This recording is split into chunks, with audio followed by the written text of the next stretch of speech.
Hello दोस्तों, कैसे हैं आप सब। तो आज हम ब्रीथिंग एक्सचेंज एंड गैसेस से ह्यूमन फिजियोलॉजी के एक बहुत ही इम्पोर्टेंट टॉपिक में ले रहा हूँ आपको समझाने के लिए। काफ़ी ही इम्पोर्टेंट टॉपिक है वो हमारा। उस टॉपिक का नाम है रेस्पिरेटरी वॉल्यूम्स एंड कैपेसिटीज़। तो हम कौन सा टॉपिक पढ़ने जा रहे हैं आज? रेस्पिरेटरी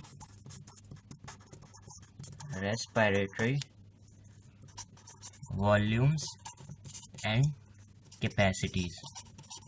ये काफ़ी इम्पोर्टेंट टॉपिक है, आप सबको पता ही होगा। इससे क्वेश्चन देखे जाते हैं हर जगह, कहीं का भी एग्ज़ाम हो, कुछ भी हो।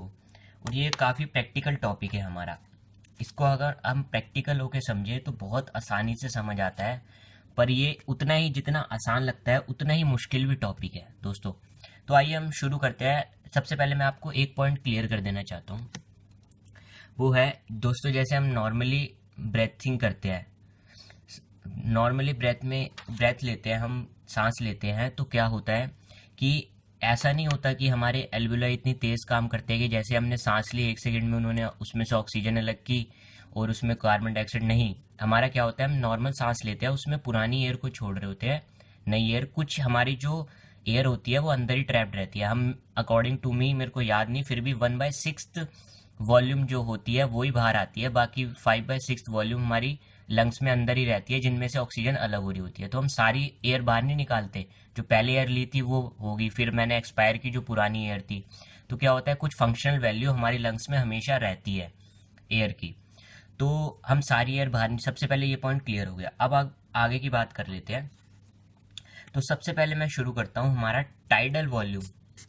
Tidal volume.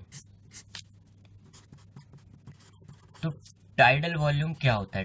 टाइडल मतलब हमारा इम्पोर्टेंट ले सकते हैं हम, इम्पोर्टेंट। और जो रोज ही होता है, मतलब आप देख रहे होंगे, आप ब्रेथ ले रहे होंगे नॉर्मल। ये जो नॉर्मल ब्रेथ में आप एक बार में ले रहे होते हैं, नॉर्मली चल रही होती है, इसमें आप 500 ml तक लेते हैं, जो हमारे एनसीईआरटी के अकॉर्डिंग दिया है। ये हमारी दिया है, टाइडल वॉल्यूम की कैपेसिटी दी है हमारी 500 ml। तो इसका मतलब है आप नॉर्मली बहुत कम अमाउंट ले रहे होते हैं, 500 ml नॉर्मली जो आप ले रहे हैं, ठीक है। ये हमारी हो जाती है टाइडल वॉल्यूम। ये इसको हम देख लेते हैं, ये होती है हमारी 500 ml। अब आगे बात कर लेते हैं हम inspiratory reserve volume. Inspiratory reserve volume. अब इसको हमें बहुत ही प्रैक्टिकल होकर समझना है इन सारे टर्म्स को। कैसे? इंस्पायरेटरी रिजर्व वॉल्यूम क्या होती है? अब आपसे कोई कहता है गहरी सांस लीजिए, डीप ब्रेथ, आप बहुत लंबी लेंगे, तो आप टाइडल वॉल्यूम के अलावा जो इंस्पायर कर सकते हैं अंदर, गहरी सांस में तो आप ज़्यादा ले रहे हैं 500 ml से, तो जो ज़्यादा आप कर सकते हैं, एक्स्ट्रा अमाउंट आप नॉर्मल टाइडल वॉल्यूम के अलावा भी कर सकते हैं, वो हमारी इंस्पायरेटरी रिजर्व वॉल्यूम होता है। समझे? जैसे किसी ने आपको कहा गहरी सांस लीजिए, तो टाइडल वॉल्यूम के अलावा जो वॉल्यूम आप एक्स्ट्रा अंदर ले रहे हैं वो आपका इंस्पायरेटरी रिजर्व वॉल्यूम है। ये हमारा IRV हो गया, ठीक है। ये वेरी करता है। इसकी हम जो एनसीईआरटी में गिवन है वो दे रखा है, ये हमारा होता है 2500 टू 3000 ml। ये फिक्स नहीं है, ये एक एवरेज दे रखा है, परसेंट टू परसेंट ये सारे वैल्यूज वेरी करते हैं, पर एक ओवर ह्यूमन पॉपुलेशन जो एवरेज आता है, ये सब हम स्टडी कर रहे हैं। अब आगे हमारा आता है एक्सपायरेटरी रिजर्व वॉल्यूम। तो एक्सपायरेटरी रिजर्व वॉल्यूम क्या होता है, मैं शॉर्ट में लिख देता हूँ ERV, अब मैं पूरा नहीं लिखूंगा। तो ERV क्या होता है दोस्तों, जैसे आप एक नॉर्मल एक्सपायर करते हैं, नॉर्मल एक्सपायर आप 500 ml करते हैं सिंगल ब्रेथ में, तो आपके उसके अलावा भी, जैसे मैंने सांस छोड़ी, उसके अलावा भी मैं और भी एयर अभी बाहर निकाल सकता हूँ नॉर्मल के अलावा। जो आप फोर्स लगा के निकालेंगे बाहर, ऐसी फोर्स लगा के जो आप एयर बाहर निकालेंगे नॉर्मल निकालने के अलावा, वो हमारी एक्सपायरेटरी रिजर्व वॉल्यूम हो जाती है। तो जो एक्सपायरेटरी रिजर्व वॉल्यूम होती है वो इंस्पायरेटरी रिजर्व वॉल्यूम से कम होती है, डेट इज अराउंड 1000 ml। जो हमारा एनसीईआरटी में दिया है, हम वही सारे एवरेजेस लेके चलेंगे। तो इंस्पायरेटरी में हम जो जबरदस्ती फोर्सली अंदर लेते हैं वो हमारी होती है रिजर्व वॉल्यूम, और एक्सपायरेटरी में जो हम नॉर्मली निकालने के बाद और हमारी कैपेसिटी होती है निकालने की, वो हमारी एक्सपायरेटरी रिजर्व वॉल्यूम में आ जाती है। अब अगला हमारे होता है रेजिडुअल वॉल्यूम।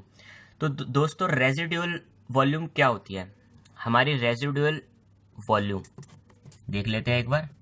हमारी रेजिडुअल वॉल्यूम क्या होती है दोस्तों? रेजिडुअल वॉल्यूम वो होती है, आप नॉर्मली एक्सपायर कर भी ले पर आप सारी लंग्स अपने उससे नहीं निकाल सकते, ठीक है। उससे क्या होगा, एल्वियोलाई कोलैप्स हो जाएगी, आप निकाल ही नहीं सकते, जितना मर्जी कोशिश कर लिए, कुछ वॉल्यूम अंदर रह जाएगी, ठीक है, जो फंक्शन कर रही होगी। जो हमारी रेजिडुअल वॉल्यूम रह जाएगी, हमारी एक्सपायरेटरी मतलब फोर्सिबली एक्सपायर करने के बाद भी कुछ वॉल्यूम अंदर रह जाएगी जिसे आप नहीं निकाल सकते चाह के भी, वो हमारी रेजिडुअल वॉल्यूम हो जाती है।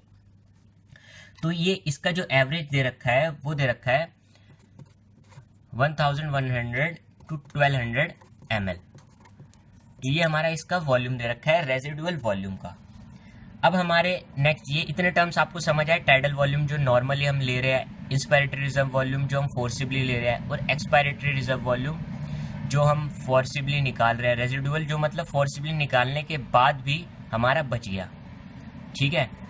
तो अब हम आगे की टर्म्स को देख लेते हैं। जैसे हमारी होती है इंस्पायरेटरी कैपेसिटी, एक्सपायरेटरी कैपेसिटी, इसको मैं नेक्स्ट पेज पे आपको समझाना शुरू करता हूँ, ठीक है। तो इंस्पायरेटरी एक्सपायरेटरी कैपेसिटीज क्या होती है दोस्तों, समझ लेते हैं। इंस्पायरेटरी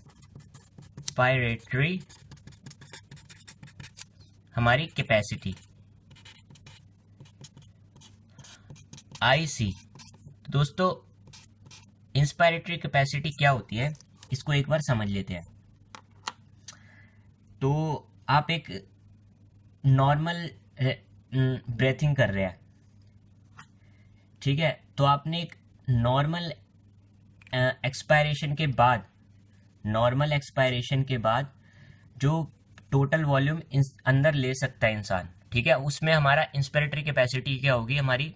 जैसे मैंने नॉर्मली एक्सपायर किया, उसके बाद मैं क्या क्या ले सकता हूँ, एक तो अपनी टाइडल वॉल्यूम ले सकता हूँ जो नॉर्मली लेता हूँ, प्लस मैं क्या ले सकता हूँ, अपनी इंस्पायरेटरी रिजर्व वॉल्यूम भी ले सकता हूँ, क्योंकि मैं फोर्स लगाऊं तो अपनी इंस्पायरेटरी रिजर्व वॉल्यूम भी ले सकता हूँ, ठीक है। तो मेरी जो टोटल इंस्पायरेटरी कैपेसिटी क्या होगी, वो होगी हमारी टीवी प्लस IRV। समझे कैसे? एक नॉर्मली मैं ले रहा हूँ वो हमारी टाइडल वॉल्यूम हो गई, और मैं फोर्स लगा के भी ले सकता हूँ तो IRV। तो मेरी इंस्पायरेटरी कैपेसिटी क्या हुई कि मेरे में कितनी क्षमता है, मैं कितना ज़्यादा इंस्पायर कर सकता हूँ, अंदर सांस ले सकता हूँ, तो वो मेरी पूरी कैपेसिटी को डिनोट करता है इंस्पायरेटरी कैपेसिटी से, that is TV plus IRV। तो ये इसके ऐसे ही फॉर्मूले दे रखे हैं। अब हम एक्सपायरेटरी कैपेसिटी, सेम ऐसे ही हमारा एक्सपायरेटरी कैपेसिटी है, इसको भी देख लेते हैं। एक्सपायरेटरी कैपेसिटी में क्या होता है, जो मैं नॉर्मल ले सकता हूँ, टाइडल वॉल्यूम एक्सपायर कर सकता हूँ, प्लस मैं जो एक्सपायरेटरी रिजर्व वॉल्यूम है वो भी एक्सपायर कर सकता हूँ। मतलब जैसे 500 ml तो मैं ऐसे ही निकाल सकता हूँ, और बाकी जो 1100 से 1000 ml है वो मैं फोर्सिबली निकाल सकता हूँ। तो मेरी एक्सपायरेटरी कैपेसिटी क्या हुई, मेरी टोटल कैपेसिटी क्या हुई पूरी एयर को बाहर निकालने की, मैं कितनी निकाल सकता हूँ, मेरे में क्षमता कितनी है, वो मेरी एक्सपायरेटरी कैपेसिटी हो गई, ठीक है दोस्तों। इस तरीके से हमने ये एक्सपायरेटरी कैपेसिटी समझ लिया। अगला टर्म आता है हमारा फंक्शनल रेजिडुअल कैपेसिटी। इसको समझ लेते हैं, काफी इंपॉर्टेंट टर्म है, EC से डिनोट करते हैं इसे, फंक्शनल रेजिडुअल कैपेसिटी, EC से हमने इसे डिनोट किया, FRC से हमने इसे डिनोट कर दिया, फंक्शनल रेजिडुअल कैपेसिटी। तो फंक्शनल रेजिडुअल कैपेसिटी क्या होती है, NCERT के according, volume of air that will remain in the lungs after a normal expiration, this includes ERV plus, मतलब कि मैंने नॉर्मली एक्सपायर किया, नॉर्मली एक्सपायर करने के बाद भी जो एयर मेरे लंग्स में बच गई, नॉर्मली मतलब मैंने सांस छोड़ी, उसके बाद मेरे जो नॉर्मली बच गई, ठीक है, उसको हम बोलते हैं फंक्शनल रेजिडुअल वॉल्यूम। जो हमेशा हमारे लंग्स में रहती है, फंक्शनल होती है, वो हमारी होती है, इसके जो फॉर्मूला दे रखा है वो है ERV, मतलब एक्सपायरेटरी रेजिडुअल वॉल्यूम जो होती है, एक्सपायरेटरी रिजर्व वॉल्यूम जो होती है, प्लस और हमारा RV that is residual volume, ये हमारी फंक्शनल रेजिडुअल कैपेसिटी में आती है। ERV plus RV, expiratory reserve volume plus residual volume, ठीक है, तो रेजिडुअल वॉल्यूम मतलब कि जो air remaining in the lungs even after a forcible expiration के बाद जो रहेगी वो रिजर्व वॉल्यूम है हमारी फोर्सेबल। और एक्सपायरेटरी रिजर्व वॉल्यूम मतलब जो हम फोर्सिबली एक्सपायर कर सकते हैं, वो करिए हमने नॉर्मल के बाद जो हमारी ये दोनों टर्म्स बच जाते हैं। ठीक है, ये नॉर्मल एक्सपायरेशन के बाद भी ये दोनों बच जाते हैं। तो इसकी कैपेसिटी, फंक्शनल रेजिडुअल कैपेसिटी हमारी टोटल कैपेसिटी होती है लंग्स की, जो ERV प्लस RV होती है। अगला टर्म हमारा आता है दोस्तों वाइटल कैपेसिटी। वाइटल कैपेसिटी, तो इसको एक बार हम समझ लेते हैं। वाइटल कैपेसिटी क्या होता है?